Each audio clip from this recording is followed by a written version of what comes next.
Hi, I'm Sonia, and welcome back to my channel, Sonia on Being 60. In last week's video, I talked about one of the issues I have when I run, and which is I have to go to the bathroom all the time, multiple times on my run. It's not just the odd run, it's every run. And I've tried taking Imodium, Tylenol 3 because of the codeine in it, and they help, but I don't always like taking, those medications. So I thought, I'm going to see if there's something in my diet, perhaps, that I can switch up. Because and in reading it, it talks about irritable bowel syndrome. Well, I don't really think I have irritable bowel syndrome because I don't have gassiness, I don't have any bloating, I don't have any stomach discomfort. Certainly, there's no food that I eat that causes me any issues.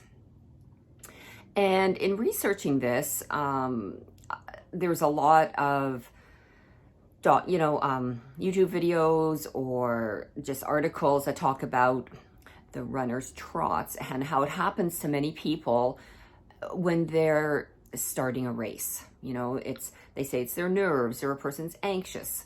Well, okay, I'm not nervous or anxious on a normal daily run.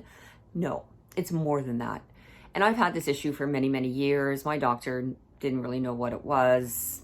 I was referred to another doctor, and they said I had a mild case of irritable bowel syndrome.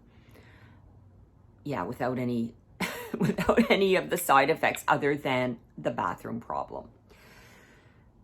In researching what causes, so I looked up irritable bowel syndrome with diarrhea and what causes that, or how can you overcome that. And there's a number of things apparently that one can do, and that is eliminate caffeine, eliminate alcohol.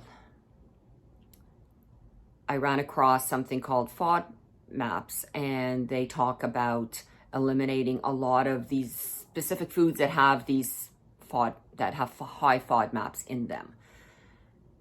And that's like eliminating a lot of the vegetables, especially the vegetables I was eating, cauliflower, broccoli, eliminating seeds, nuts, eliminating grains, and essentially, a lot of carbs, a lot of fruit, eliminating chocolate, kind of eliminating now, based on the foods that I was eating, pretty much everything I was eating, except for meat and eggs.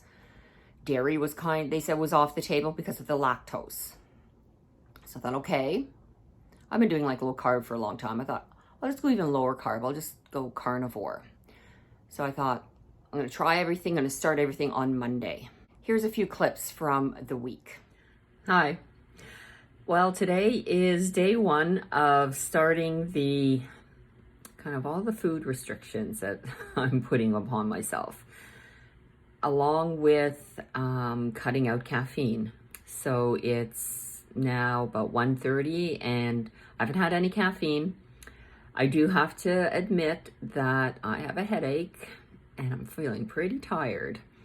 So what I'm trying to do is just get up and walk every half hour or so, and drinking lots of drinking water. I'm drinking some herbal teas. And if the headache gets too bad, I'll take an Advil or something. Hopefully it doesn't really last more than a day or two. Well, here we are, day two. The morning of day two without caffeine. It's not going so well. I still have a headache. I started my headache around noon yesterday and it just has not gone away. Plus I feel kind of sick. I went to bed last night at 6 o'clock and pretty much slept all night. And I had a headache all night. And this is not fun. I hope I start to feel better. Good morning. Day 3 of going caffeine free. Have to say the headache is getting better. It's still there. And just an update on the rest of the diet. Well, because I had such intense headaches and I actually felt sick to my stomach, and I still do actually, switching up the diet hasn't been difficult because I haven't wanted to eat anything. So that part's going good. I'm just really hoping that this whole caffeine withdrawal ends pretty soon and I start feeling back to myself. Good morning. It's Thursday, day 4 of my caffeine withdrawal. And I think finally the headaches are gone. I'm feeling pretty good right now. It's just about 9 o'clock in the morning and I'm not feeling I have a headache. I don't feel 100%, but it's way better than it was. Hi, it's Friday, and I have to say that I am feeling like myself today. The headaches are all gone.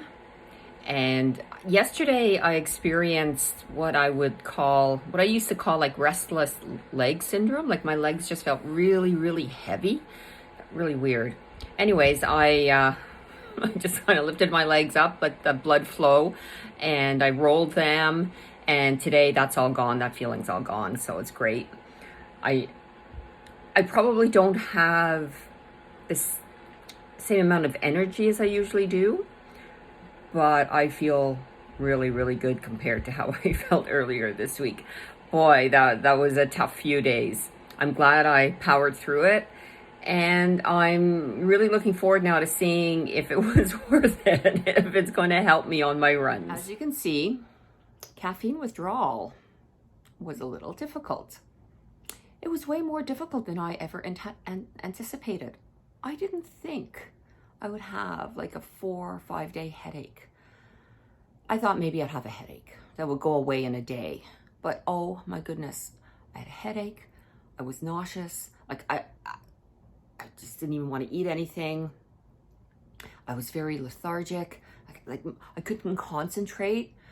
Like my brain didn't want to really work. And I was like almost too feeling sick to even want to. So if I had known how hard it was going to be, I don't know if I would have given up caffeine, or at least I would not have gone cold turkey. Because boy, that was tough. By day 5, like by Friday, I was starting to feel myself. And today it's Sunday, so it's been a full 7 days of no caffeine. So I've had no caffeine, no alcohol. Now, in terms of carnivore diet, oh, I just couldn't do it. I couldn't do just meat and eggs all the time. It was like, oh, I don't even feel like eating, and it wasn't appealing. So I've added in lactose-free cottage cheese, lactose-free yogurt, and a few blueberries, because blueberries apparently are low in the FODMAPs. So overall, you know, like my diet is still very restrictive, but it's not as restrictive as I first was going to make it be. And the results thus far, I think it's still too soon to tell. I need to give it some more time, and because my body still needs to go through and like, I guess, heal from whatever it's been going through for so many years. I've also started taking a probiotic and a digestive enzyme, and hopefully that's going to help maybe with my gut and fix it. And I'm really, really hoping that all these measures I'm taking will have a positive effect. I'll give you another update next week. Until then, have a wonderful week, and I'll see you in the next video. Bye for now.